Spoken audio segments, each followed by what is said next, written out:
ETF index mutual funds నేర్చుకుని stock మార్కెట్లో రాణించాలనుకుంటున్నారా? వెంటనే ఈ నెంబర్కి కాల్ చేయండి.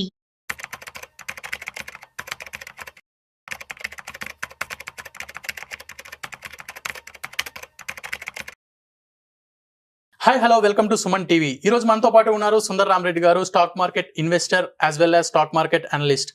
ఈరోజు సుందర్ రామరెడ్డి గారిని అడిగి మన దగ్గర ₹1,00,000 ఉంటే అసెట్ అలొకేషన్ అనేది ఏ విధంగా చేసుకుంటే మనకి లాసెస్ రాకుండా ఉంటాయి, ఆ విషయాన్ని అడిగి మనం తెలుసుకుందాం. Hello sir, welcome to Suman TV. నమస్తే సార్. సార్, స్టాక్ మార్కెట్లో ఇంట్రాడే ఎక్కువ మంది చేస్తూ ఉంటారు. సో ఇంట్రాడే చేసే ఆ ఎక్కువ మందిలో కూడా చాలా మంది లాసెస్కే ఎక్కువ వెళ్తూ ఉంటారు.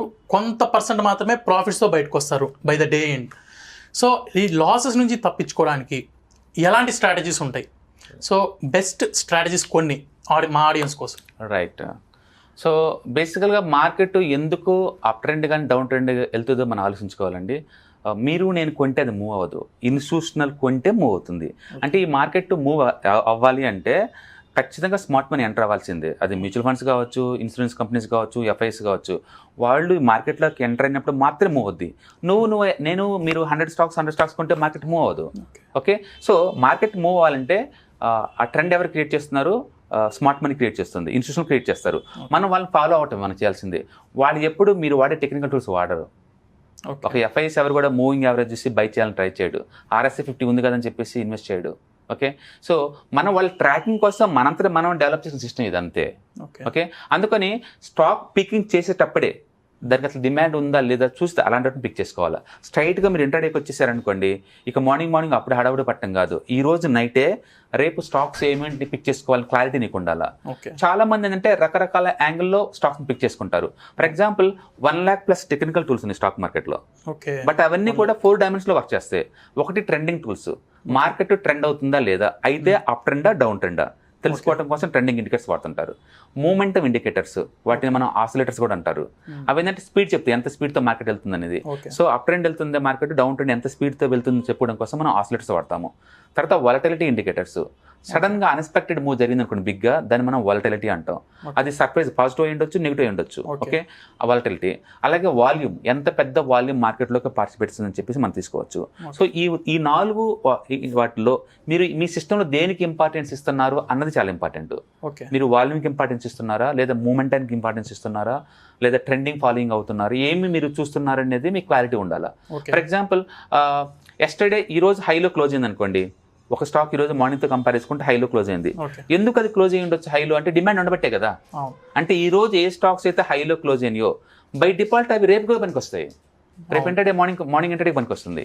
ఈ రోజు ఏదైనా స్టాక్ లోలో క్లోజ్ అయింది అనుకోండి, అంటే దాంట్లో సప్లై ఉంది ఆల్రెడీ, అంటే రేపు ఆ స్టాక్స్ షార్టింగ్ పనికి వస్తాయి మీకు. అందుకని మీ స్టాక్ పిక్ చేసుకునేటప్పుడు మీరు బ్యాక్గ్రౌండ్ ఈ రోజు ఫిల్టరేషన్ పెట్టుకోవాలి. చాలా మంది అంటే మూవింగ్ యావరేజ్ ఒక ఫిల్టర్ పెట్టుకుంటారు, 21 అబోవ్ ఉండాలి ఇట్లా, లేదా RSI అబోవ్ 50, 60 ఇలా ఉండాలి, కొన్ని బేసిక్ ఫిల్టర్స్ పెట్టుకుంటారు. మీరు కనుక స్కానర్స్ రన్ చేశారనుకోండి, మీకు కావాల్సిన ఐడియాస్ అవి జనరేట్ చేస్తాయి. సో కోర్ కాన్సెప్ట్లో మీకు ఏంటంటే డిమాండ్ అంతాన్ని మీరు ఎలా క్వాంటిఫై చేస్తే మీకు క్లారిటీ ఉండాలి. ఫర్ ఎగ్జాంపుల్ నేను వాల్యూమ్ బేస్ చెప్తున్నాను. ఈరోజు హైయెస్ట్ ట్రేడింగ్ జరిగిన కౌంటర్స్ రేపు నేను పిక్ చేస్తాను. ఈరోజు హైయెస్ట్ డెలివరీ జరిగిన కౌంటర్స్, ఎక్కువ వాల్యూమ్ డెలివరీ జరిగిన కౌంటర్స్ నేను తీసుకుంటాను. ఈరోజు గత 1 monthతో పోల్చుకుంటే హైయెస్ట్ వాల్యూమ్ వచ్చిన కౌంటర్స్ వాటిని తీసుకుంటాం. లేదా ఈరోజు గత 1 yearతో పోల్చుకుంటే హైయెస్ట్ వాల్యూమ్ వచ్చిన కౌంటర్స్ అలా తీసుకుంటాను. లేదా 1 year హై ఉండి డబుల్ వాల్యూమ్, రెగ్యులర్గా వచ్చే వాల్యూమ్తో పోల్చుకుని డబుల్ వాల్యూమ్ వచ్చిన కౌంటర్స్ పిక్ చేసుకుంటా. ఇలా అచ్చం వాల్యూమ్ వెర్షన్ తోటే వేరే ప్యారామీటర్ కలిపామనుకోండి, ఒక 10,000 స్టడీస్ వస్తాయి నీకు. 10,000 స్ట్రాటజీస్ వస్తాయి. అందుకని ఈ మార్కెట్తో మనకు అనవసరం. మీరు ఏ స్ట్రాటజీ పిక్ చేసుకుంటే అది ఇంటర్డేలో వర్కౌట్ అవుతుందా లేదని చెప్పేసి నీకు ఆ ఎక్స్పీరియన్స్ ఉండాలా.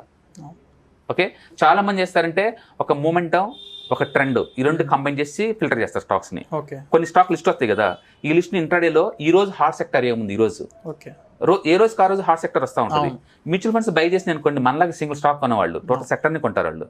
అందుకని సపోజ్ ఈ రోజు IT సెక్టర్ హాట్గా ఉంది అనుకోండి, నిన్న ఏ IT స్టాక్ హైలో ఉందో ఆల్రెడీ మనం పిక్ చేసుకున్నాం కదా, అది ప్లస్ ఈ రోజు కనుక ఫస్ట్ 5 minutes క్యాండిల్ బ్రేక్అవుట్ అయింది అనుకోండి, మనం తీసుకు బై చేసుకోవచ్చు.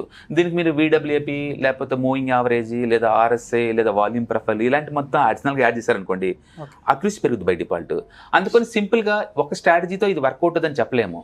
5 minutes బ్రేక్అవుట్ స్ట్రాటజీ వాడచ్చు, 15 minutes breakout strategy, but yesterday కన్నా హై ఉండాలి. అవును 15 minutes breakout strategy, half an hour breakout strategy, 1 hour breakout strategy, ఇలా నెంబర్ ఆఫ్ వేరియంట్స్ మీరు యాడ్ చేసుకోవచ్చు. ఓకే, నీ ఎక్స్పీరియన్స్ వేరే ఉంటుంది, వేరే వాళ్ళ ఎక్స్పీరియన్స్ వేరేలాగా ఉంటుంది. పైగా బ్రేక్అవుట్ అయినప్పుడు మన ఎంటర్ వాళ్ళ రూల్ ఏం లేదు, మీరు బ్రేక్అవుట్ అయితే ఎంటర్ అవుతారు, నేను అది బ్రేక్అవుట్ ఫెయిల్యూర్ అయితే నేను షార్ట్ కొడతాను రెడీగా ఉంటాను. అంటే ఒకటే చార్ట్ బట్ ఇద్దరు డిఫరెంట్ ఒపీనియన్తో ప్లే చేస్తున్నారు. లేదా మీరు బ్రేక్అవుట్ అయినప్పుడు ఎంటర్ అవుతున్నారు, నేను ఫుల్ బ్యాక్ అయినప్పుడు ఎంటర్ అవుతాను. ఫుల్ బ్యాక్ అయినప్పుడు తక్కువ వాళ్ళతో డ్రాప్ అయింది అనుకోండి, అప్పుడు నేను ఎంటర్ అవుతాను. మీరు ట్రాప్ అవ్వచ్చు, నాకు మనీ వస్తుంది. అందుకని ఒకటే stock depending upon your strategy మీద, ఎంట్రీ మెథడ్స్ మీద మీకు మనీ రావచ్చు, కొంతమంది మనీ లాస్ అవ్వచ్చు. అలాగే మీరు అదే స్టాక్ని మీరు ఇంటర్డే ట్రేడ్ చేస్తున్నారు, నేను పొజిషన్ ట్రేడింగ్ చేస్తున్నాను. మీరేంది 2 ATR లేదా 3 ATR స్టాప్ లాస్గా పెట్టుకుంటారు, అది మీరు ట్రిగర్ అవ్వచ్చు. నేను సిన్స్ డెలివరీ బేస్ ట్రేడ్ తీసుకున్నా కాబట్టి నేను స్టాప్ లాస్ పెట్టలేదు. అప్పుడేంది అది 4 ATR దాకా వచ్చేసి మళ్ళీ బ్యాక్ వెళ్ళిపోవచ్చు కదా, అప్పుడు అదే స్టాక్ నాకు మనీ ఇస్తుంది, నీకు లాస్ వస్తుంది. అందుకని ఇంటర్డే ట్రేడింగ్ లో ఎక్కువ స్టాప్ లాస్ ట్రిగర్ అవుతూనే ఉంటాయి నిరంతరం. ఎందుకంటే మార్కెట్ మీరు ఇలా ఎక్స్పెక్ట్ చేస్తారు, రియాలిటీకి అది ఇలా ఉండదు, ఇలా ట్రిగర్ అవుతా ఉంటుంది, వెనక్కి ముందుకు అవుతా ఉంటుంది. అందుకని ఏ ట్రేడింగ్ స్ట్రాటజీలో మీకు ఎక్స్పీరియన్స్ ఉంది, డమ్మీ ట్రేడింగ్లో అన్నది డజన్ మ్యాటర్ అవుద్ది. అందుకని మీరు ఏ ఒక్క స్ట్రాటజీ ఒకటి తీసుకున్నా సరే, ఒక 1 month టెస్ట్ చేయండి డమ్మీ ఎన్విరాన్మెంట్లో, కనీసం ఒక 30-40 ట్రేడ్ చేయండి. ఆ ట్రేడ్ సెటప్ ఒక జర్నల్ మెయింటైన్ చేయండి. ఈ స్టాక్ నేను కొన్నాను, ఈ రీజన్తో కొన్నాను, ఈ టైంలో నేను కొన్నాను, ఆ టైంలో నిఫ్టీ ఇలా ఉంది, అందుకే ఈ స్టాక్ ఇలా ఉంది, అందుకే నేను కొన్నాను.